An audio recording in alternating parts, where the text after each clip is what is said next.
Science of Magic with Gwilda Wiyaka is largely an opinion talk show. All opinions, comments, or statements of fact expressed by Gwilda Wiyaka's guests are strictly their own and are not to be construed as those of the Science of Magic or endorsed in any manner by Gwilda Wiyaka, rel-mar Media Company, its affiliated networks, stations, or employees.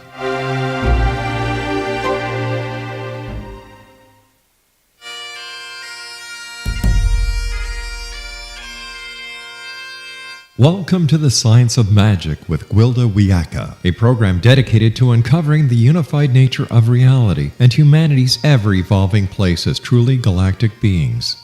For more information on the Science of Magic with Gwilda Wiyaka, visit us online at www.thescienceofmagic.net.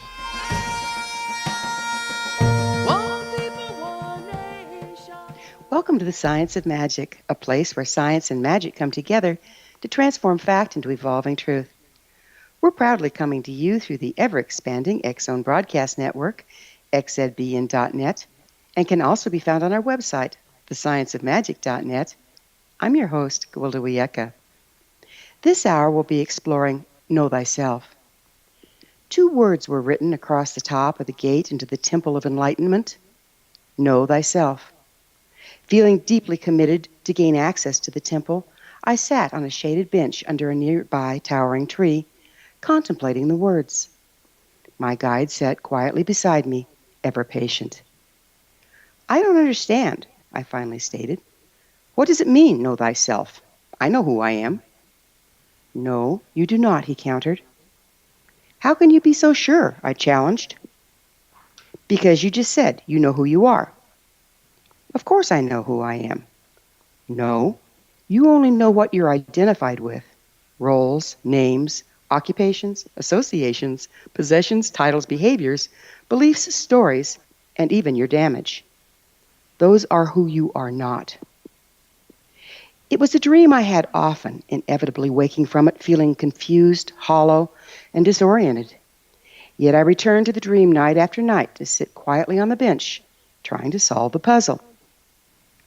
Liberation came when finally I not only realized I have no idea who I am, but resigned myself to it. Everything I previously identified with has become like a closet of clothing, garments I wear to walk in the world, but not who I am. While disconcerting at first, not being restricted to a role or identity is very freeing. When we aren't invested, we're able to take on whatever expression best serves the moment. When I find myself unwilling or unable to assume a particular stance, though it seems appropriate, I'm aware of being controlled by judgment, damage, or a pattern, rather than true prompting. Once finding a restriction, if I sit quietly in contemplation, it can be tracked back to its origin and released. Through this process, I've become progressively aware of who I'm not, and increasingly free to take on whatever expression is appropriate in the time and situation. Through the releasing of false identity, I become more self-aware.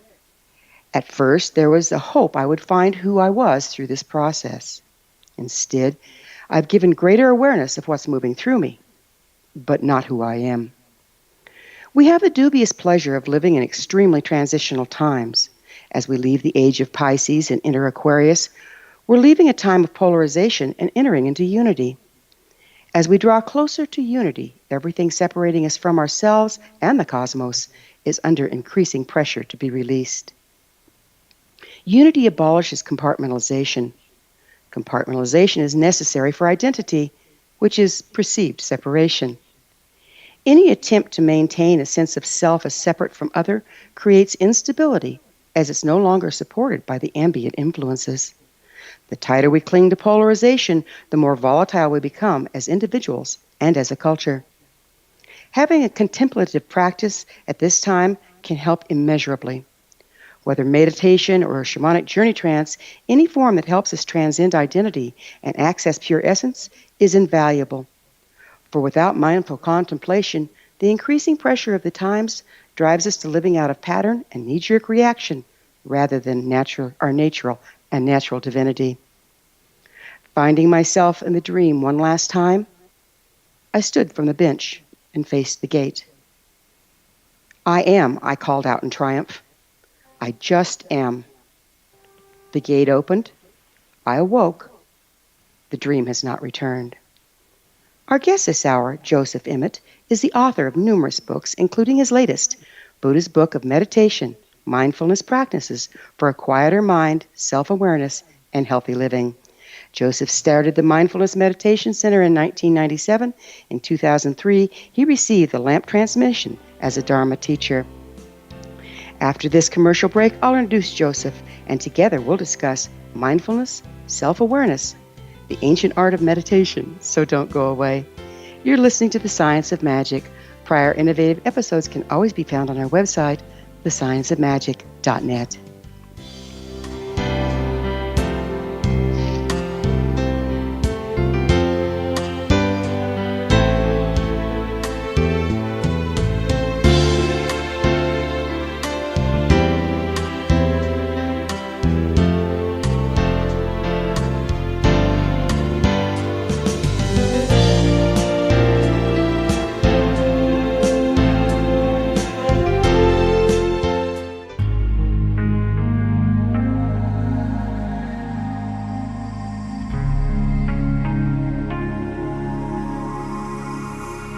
The scientist and the mystic have been on an age-old, relentless search with one thing in common. They seek truth. Their paths converge in the 40,000-year-old practice of shamanism, an ancient science delving to the quantum level of life, facilitating healing, manifestation, and evolution.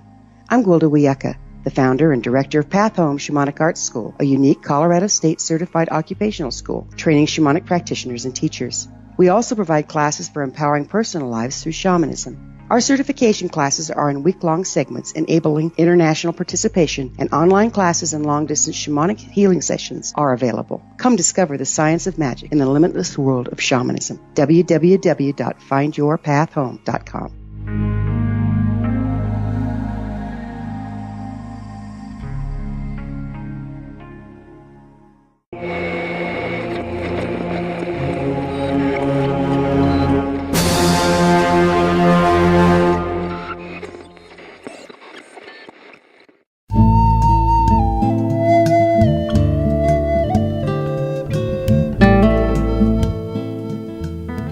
Welcome back. This is The Science of Magic, dedicated to unification and evolution of consciousness.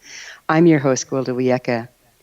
Our guest this hour is Joseph Emet, the author of numerous books, including his latest, Buddha's Book of Meditation, Mindfulness Practices for a Quieter Mind, Self-Awareness, and Healthy Living. Joseph has trained several thousand people in mindfulness practices. He holds his doctorate in music from Boston University and has been certified in reality therapy counseling and was a Fulbright scholar. Joseph's website is mindfulnessmeditationcenter.org. Joseph, thank you so much for joining us on The Science of Magic. My pleasure. I listened to your introduction with so much interest. I love the show, and I'm looking forward to our interview together. Oh, thank you for being on. It's really a pleasure to work with you. So how'd you get into meditation? You're a musician. Well, I have dabbled in meditation all my life. I was, like many people, it started with a bout of yoga, and then, like also many other people, there was Indian spirituality that drew me, just like the Beatles, the Maharishi. And then finally I discovered Buddhism, I discovered Zen, then I discovered Thich Nhat Hanh, and and that was my home, and I stayed there. What can you tell us about the lamp transmission? Where'd you get it? Well, the lamp transmission is a beautiful ceremony at Plum Village. Thich Nhat Hanh sits with a large oil lamp on the table, and you go up and he recites a poem just composed for you, and you recite a poem that you composed for the occasion, and you bring along a small oil lamp, and he lights your small oil lamp from the flame of the big oil lamp that's on his desk, and he says, "This is the light of the Buddha, now it's entrusted to you." and it's a very empowering ceremony. And then you're asked to give a little talk, a Dharma talk, to the whole community assembled, some of them monastics, some of them lay people. In my case, I chose to make them sing. I wrote a lot of the mindfulness songs that are sung at Plum Village and other Thich Nhat Hanh mindfulness communities, and they were happy to have a break from listening to singing along with me. So you brought your music in. So is this ceremony to give a download or a frequency attunement? Well, it's not so much an attunement, although the attunement is there. I think there must be some attunement to your teacher, and through your teacher to the chain of teachers, to the Buddha. And in the Zen tradition, they say you see eye to eye with your teacher, and your eyebrows are intermingled with the teacher's eyebrows, who transmits the teaching to you. So you're really seeing with the same eyes. That's the meaning of that. And if you choose to call that attunement, well, that's what it is. What is a Dharma teacher? A Dharma teacher, different names for it. Roshi in the Japanese Zen tradition. Sensei, if you like.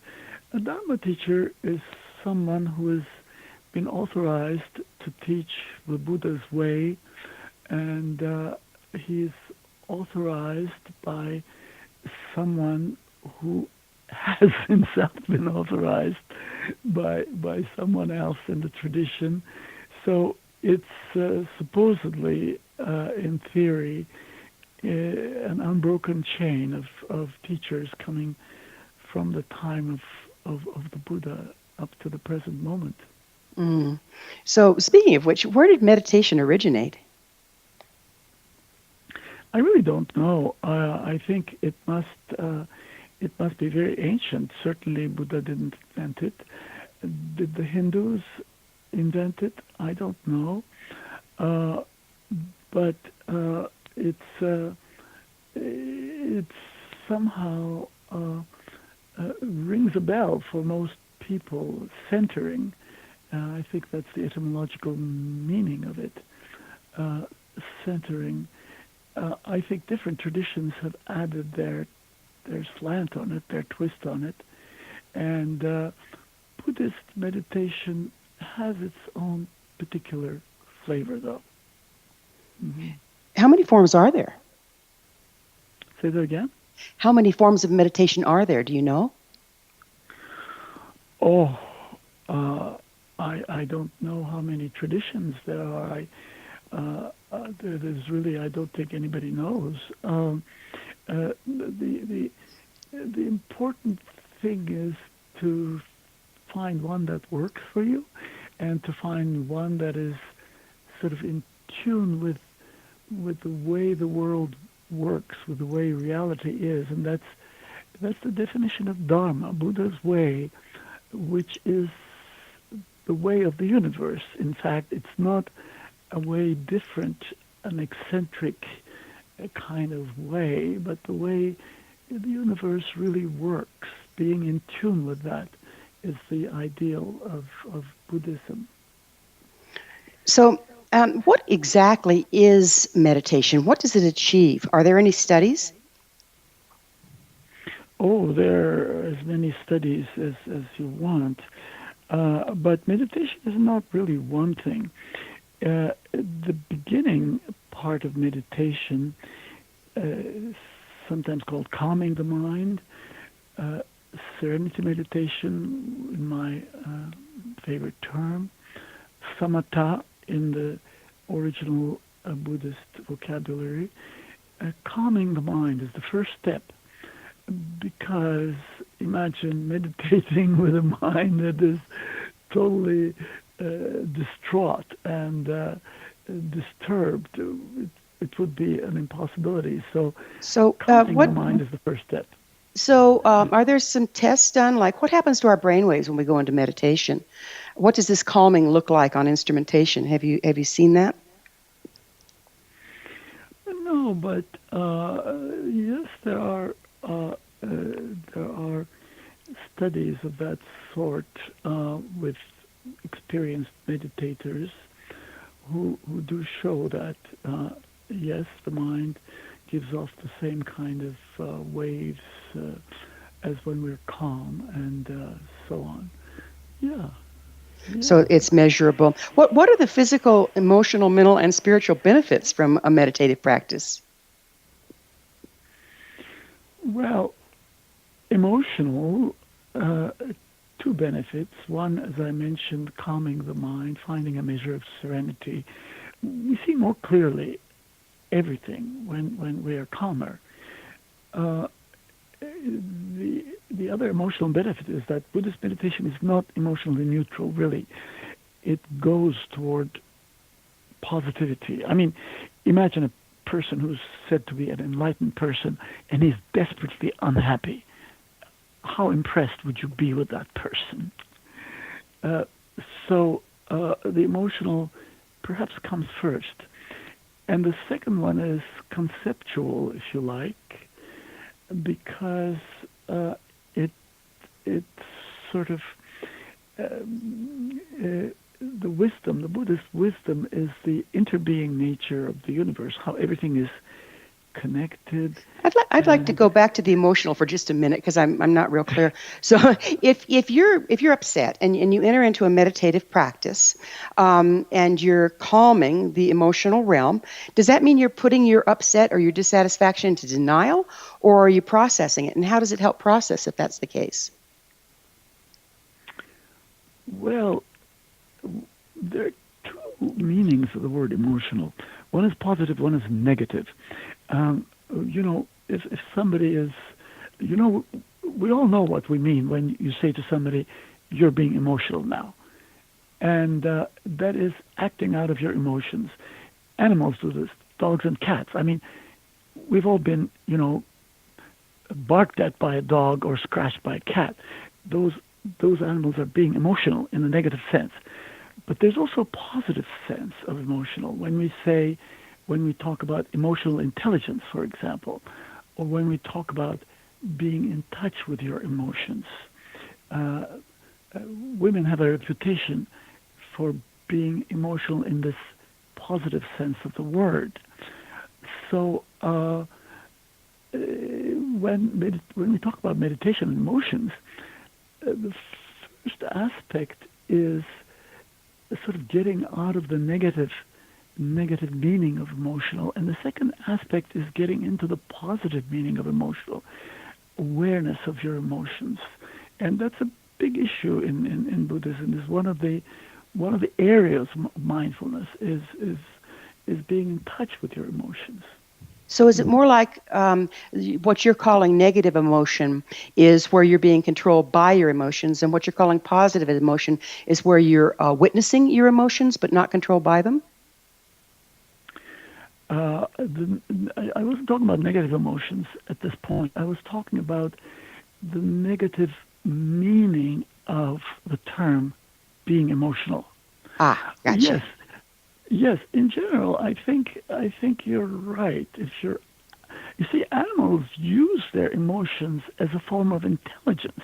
Animals survive by their emotions. They don't have the same kind of cognitive intelligence, far-reaching cognitive intelligence that we have, but they survive by their emotions.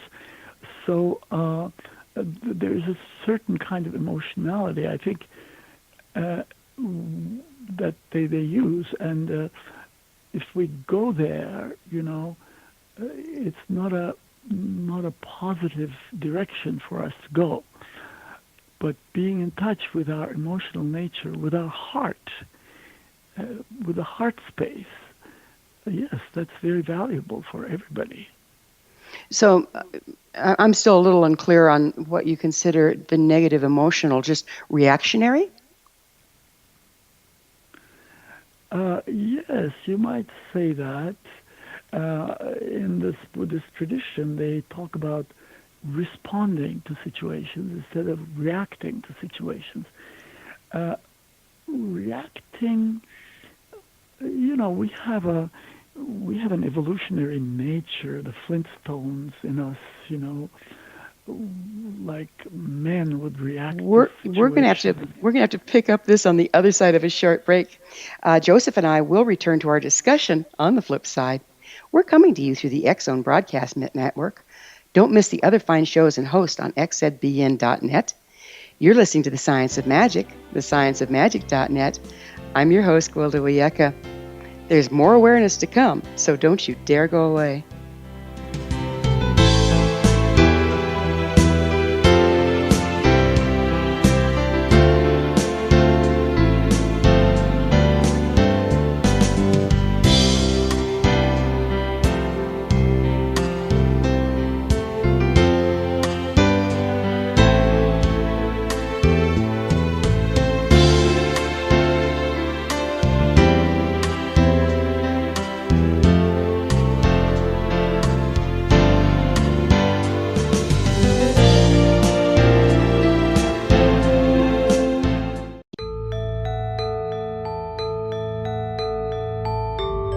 Hi, I'm Gwilda Wiyaka. Did you know that shamanism has been around for 50,000 years and practiced by all indigenous cultures?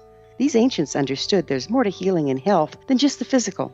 All 4 levels, physical, emotional, mental, and spiritual, must be addressed in order for us to enjoy healthy, abundant lives. To find quality shamanic healing you can trust, you need look no further than Path Home Long-Distance Shamanic Healing Program. All Path Home practitioners have been trained and certified through Path Home Shamanic Art School, a Colorado State occupational school, and are handpicked, personally trained by me, Gwilda Wiyaka, to uphold the excellence of Path Home's long-distance program. Live abundantly. Schedule a shamanic session with me or one of my quality practitioners today. Call 303-775-3431 or visit findyourpathhome.com.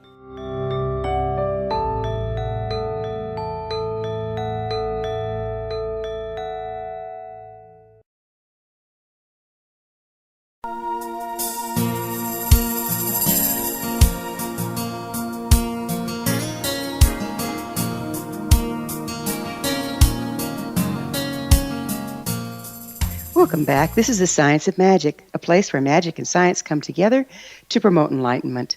I'm your host, Gwilda Wiyaka.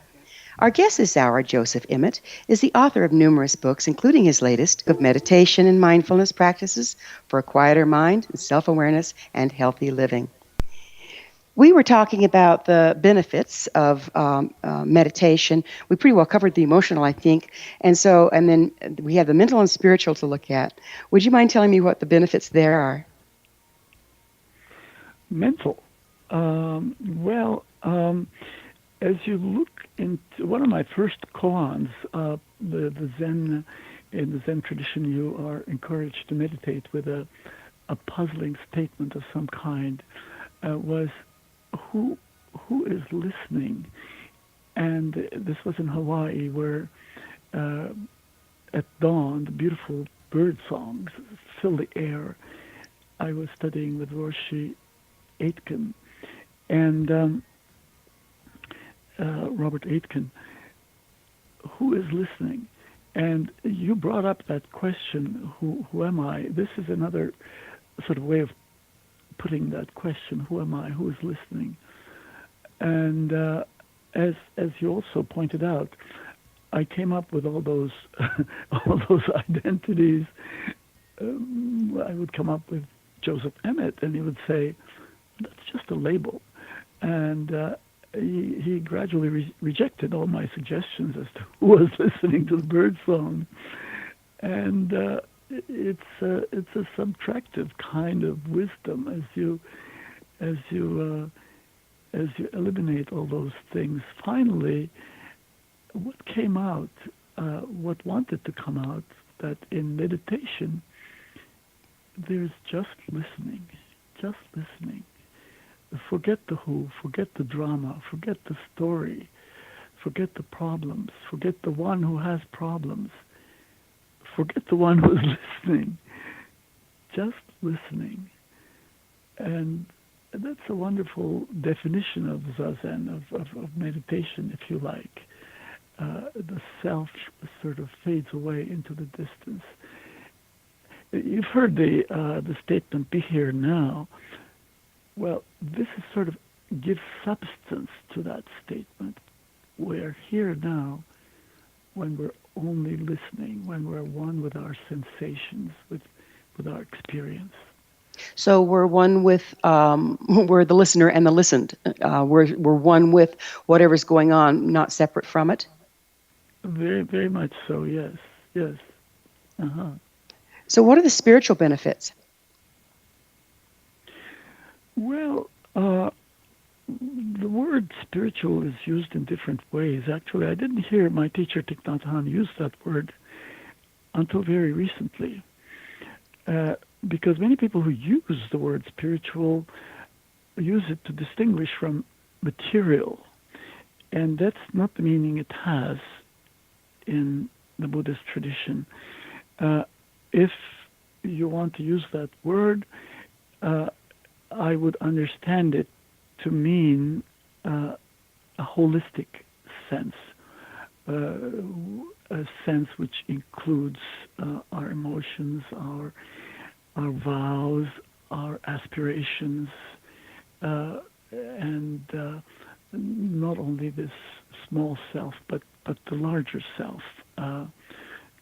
So in that sense, it's not different. The spiritual is not different from the meaning we have in everyday life. There's no other life than the everyday life, if you like. Got it. So how long, is it difficult to learn to meditate? Can just anyone do it? Yes, of course. That's the whole idea. One approach to meditation historically is polishing the mirror. The mind is a mirror, and when it's calm, it reflects reality more faithfully, like the surface of a lake. And when it's disturbed, the trees start to dance, the moon is all broken up, and so on. That's one vision of meditation. And the calmer the mind is, the clearer you see people and reality. And of course, anyone can do that to some extent. Yeah. So the more issues we have, the more disruption we have? Not necessarily. It just depends on how much you allow the issues to disrupt your mind. I mean, find me someone without issues. Find me someone without challenges. Buddha is not an exception. Zen teachers are not an exception, but they don't go into a funk about their challenges. That is the, I think, big difference. So it's a matter of being able to set them aside. Not really. It's a matter of being in balance. A bicycle rider looks like she's perfectly balanced, but put a statue on a bike and give it a push, and you'll see what happens. It'll come crashing down because it does not adjust to the small changes of balance along the way by steering. We do that. The better balanced among us do it better. Yes, we balance with, we're aware, but we're all tugged and pulled in different directions by our children, by our families, by partners, traffic, problems at work. But as a bicycle rider, our balance is dynamic. We continue to balance so that we do not fall down. That's a very nice metaphor. Is there a time when meditation is contraindicated? Yes. If you are severely depressed, severely anxious, sitting meditation is a problem because instead of meditating, you ruminate. Instead of meditating, you brood. We cannot meditate with negative emotions. We need a measure of positivity in order to meditate. So if someone has those challenges, I recommend no silent meditation. I recommend guided meditations, which sort of keep you on track, or meditation with songs, walking meditation, and the like, yes. So can meditation push a person beyond their processing by uncovering things before they're ready? That's a bit of a theoretical question. I'm not, don't feel well about responding to that. We're talking about the theoretical person. I think each one of us is different, really. Okay. Would you explain what you mean by self-awareness? Self-awareness. Well, the Buddha mentioned 4 areas of awareness. One is body, one is feelings, one is states of mind, our consciousness. So the self in this tradition is a sort of like a mix of our sensations, our perceptions, our thinking, our consciousness, our states of mind, and all of these like are rivers, 4, 5 rivers flowing through us. And we take that to be a self. The self is actually a verb. You take it to be a noun. And when we look into that, we see those rivers separately, a river of sensations flowing, river of thoughts flowing. So awareness of self is really becoming aware that there is no such entity as self, the flowing nature of self. So this brings me to my next question. Where does self blend into other? Is that part of what this practice is about?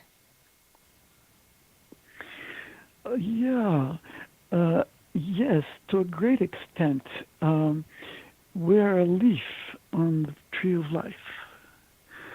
And the tree, the health of the tree is the health of the leaf, and the health of the leaf determines the health of the tree, and the leaves are all connected in some way. Yes, to see reality with that vision is wisdom, is the Buddhist idea of wisdom. Yes, you're quite right in that way. So the more we become aware of these rivers flowing through us, the more we're able to ride that bicycle, find the balance, and from that balanced place, reunite with all that is. Is that the whole point here? You simplified it. It is so much that it almost becomes a caricature, but in very, very general terms, yes. So what are the advantages of self-awareness? Well, what is the other option? Delusion. It's a deluded sense of self. In this interconnected world, everything is interconnected. Your happiness has a lot to do with the happiness of your family. I mean, can you imagine being happy if your partner, your children are desperately unhappy? Can you be happy if, say, you're a teacher, everyone in your class is desperately unhappy? So seeing happiness is not an individual matter, as Thich Nhat Hanh, my teacher, says. And in a very simple, this is a very simple example of delusion and wisdom where they separate. Mm-hmm. Mm. So we're kind of going inward to find the outward. Is that correct? If you like, yes. You cannot give to people what you don't have. If you don't have any money, you can't give me any. And you must develop the garden of your heart. You must develop peace, serenity, love, compassion in yourself in order to inspire them in others. Yes, very true. Self-development and development of others go hand in hand in that respect. Mm-hmm. So it seems like meditation isn't a form of denial, but rather, like you said earlier, finding balance within the factors in our life. Definitely, denial has nothing to do with meditation, whatever. It's quite the other way, quite the opposite. Mm-hmm. I agree with that. And I've seen a lot of people when they just start meditation, they have this vision, I have to deny anything that's not easy and smooth and zen. So it's nice to know it's not about that. We're going to have to take another break here. Joseph and I will be back shortly, so don't leave us now. This is The Science of Magic. TheScienceOfMagic.net, the place where altruistic professionals of science and the esoteric create common ground for the betterment of our world. We're brought to you daily by the leader in paranormal spirituality alternative health programming, the X-Zone Broadcast Network, xzbn.net.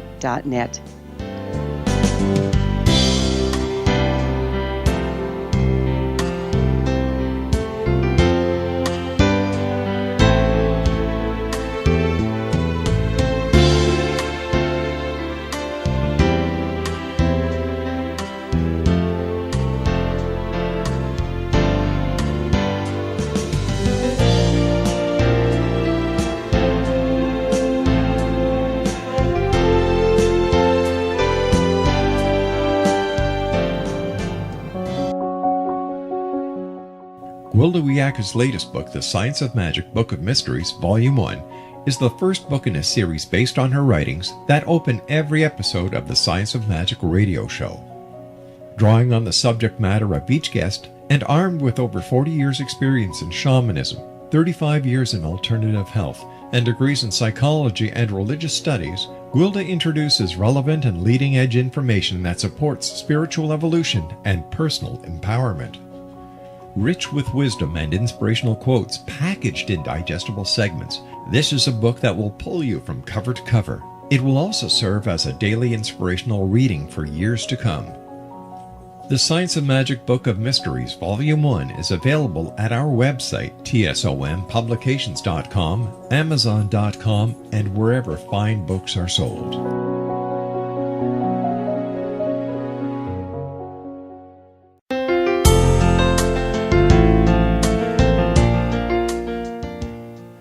Welcome back. This is The Science of Magic, bringing together gifted people of service to the world. I'm your host, Gwilda Wiyaka. Our guest this hour is Joseph Emet, the author of numerous books, including his latest, Buddha's Book of Meditation, Mindfulness Practices for a Quieter Mind, Self-Awareness, and Healthy Living. Joseph, we were talking about what I'd like to talk about, but we had a little difficulty in the different definitions between spirit, between your practice and a lot of the New Age out there. There's a lot of talk about spirit. So it seems to me that the closer we get to self-awareness, the closer we become to spirituality or unity. So can a person ever really be completely self-aware? I don't think so. According to recent estimates, 95% of the universe is composed of dark matter, which doesn't show up on any instruments. We have no knowledge of it, 95%. And I think the percentage of a human being, even ourselves, that we don't know is in some ways comparable to that. The Zen people talk about the don't know mind. And that is an important issue, to feel comfortable with uncertainty, with not knowing, not jumping to conclusions, not be a slave of the conceptual mind that divides everything into categories and calls that knowledge.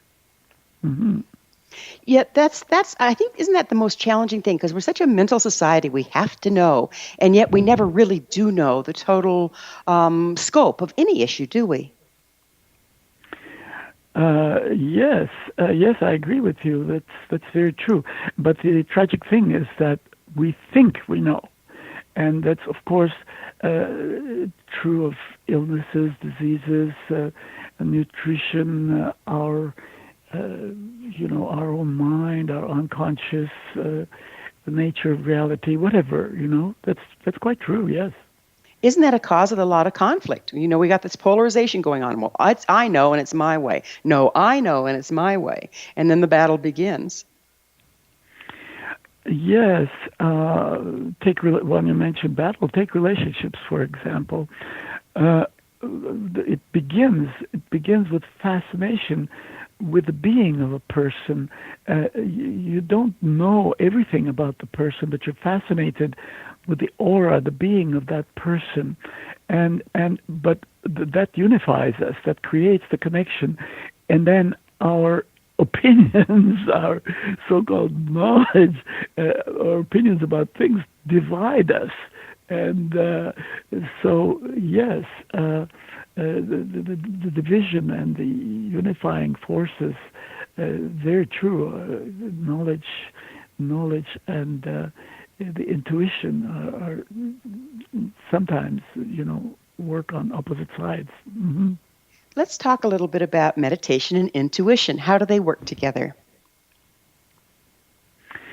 Well, in the Zen tradition, there is something called makyo, which is some kind of a false intuition, wishful thinking, or some fantastic idea that for example, that so-and-so is going to die tomorrow, or whatever. So there is that kind of intuition of which we need to beware. The mind can fool you. The other kind of intuition comes from really knowing yourself and knowing others well. Mind readers are really people who read your expression, your facial expression, the expression of your voice, the little signals that your hands, your eyes, your facial muscles give off that other people are not tuned into. Carl Gustav Jung, the psychoanalyst, the Swiss psychoanalyst, defined intuition that way. He defined it as those little sensations that most people are not aware of. So an intuitive person is really with it. That's how he knows certain things that other people are not aware of. Mm-hmm. So it would occur to me that in order to do that, you have to be very self-aware because you have to be able to tell what's the other's and what is yours. Is that correct? Yes, very true, very true. I think that this kind of self-awareness is very precious, and it works in so many areas, in relationships, in business, in your own happiness. Yes. Mm-hmm. There's another lovely concept you speak about that I'd like to go into, and that's mindfulness. What is mindfulness? Well, mindfulness, sometimes defined as paying attention intentionally, but the Buddha himself said that there are 84,000 Dharma doors, and there are many ways of being mindful. Some of these I expressed in songs. You'll find a number of my mindfulness songs at Mindfulness Meditation Centre.org. Centre spelt the Canadian way, CENTRE. And click on books, and the first two books have about a dozen mindfulness songs. Each of them, you'll notice, address a different area of mindfulness. One of them, for example, says, just breathe. Everything will be all right. That's breath meditation. Others talk about positivity, which is important because negative messages are coming from everywhere, from the media, from our family, our culture, and paying attention intentionally, as I said, you don't become a slave to this. You don't pay attention to every message and absorb it. So, there are many ways of being mindful, and dictionary definition, a conceptual definition is not enough. You have to have a visceral notion of meditation, of mindfulness, and those mindfulness songs or moments of meditation will give you a better idea than a dictionary definition. Mm-hmm. Do you think a meditative practice is particularly important at this time in history, and if so, why? Mm-hmm. I think so, and I think the way you're asking that question, I think you think so as well. Yes, because negativity is everywhere. I mean, the other day I pushed the buttons, the preset buttons on my radio. One button, global warming. The other button, the refugee crisis. The other button, the election. If you're going to a country where there is malaria, you take an antitoxin before you go. Well, in the West, we don't have malaria, but we have negativity, we have anxiety, we have stress, and mindfulness is the antitoxin that we need for this. I think it's an essential practice. Yes. So all these things can pull us out of center, and the mindful practice helps us find that balance again? Helps us to go toward balance. Yes. I rather put things in process, like it's still happening. The balance is still happening. It's dynamic. I sort of stay away from the notion of balance as an ultimate thing that we achieve once and for all. Balance is momentary. The bicycle rider, her balance is from moment to moment. And so, yes, with mindfulness, dynamic balance, yes, go together. Yes. My sensei once said, stand still. And I stood still. And he says, do you know how many muscles you're engaging to stand still? The earth is spinning. The universe is changing. It's not a static thing. And this kind of lines up with that, doesn't it? Yes, we are in a dynamic universe. I mean, the Earth not only rotates, but it wobbles. It then goes around the sun. Then the solar system is going towards somewhere else at a fantastic speed. And the whole galaxy is moving in another direction. So there is no stillness, really. Archimedes says, find me a still point and I can move the world. There is no such point. And yes, balance is very much dynamic. Yes, you're quite right. It has been such a pleasure having you on the show and contemplating these wonderful things. And I see I've got about half a minute left, and you've brought music and meditation together. I think that's beautiful. And people can find your music on your website? Yes, Mindfulness Meditation Centre.org. Center spelled with T-R-E at the end, the Canadian way. And yes, I promote taking meditation breaks with music during the day. Nice. Well, we're out of time, Joseph. Thank you so much for being on The Science of Magic. Our guest this hour has been Joseph Emet, the author of numerous books, including his latest, Buddha's Book of Meditation, Mindfulness Practices for a Quieter Mind, Self-Awareness, and Healthy Living. His website is Mindfulness Meditation Centre, and that's spelled CENTRE.org. This has been The Science of Magic. Remember, you can always listen to past thought-provoking episodes on our website, thescienceofmagic.net. Until next time, dear ones, may you be blessed with knowledge and comforted with love as you embrace self-awareness.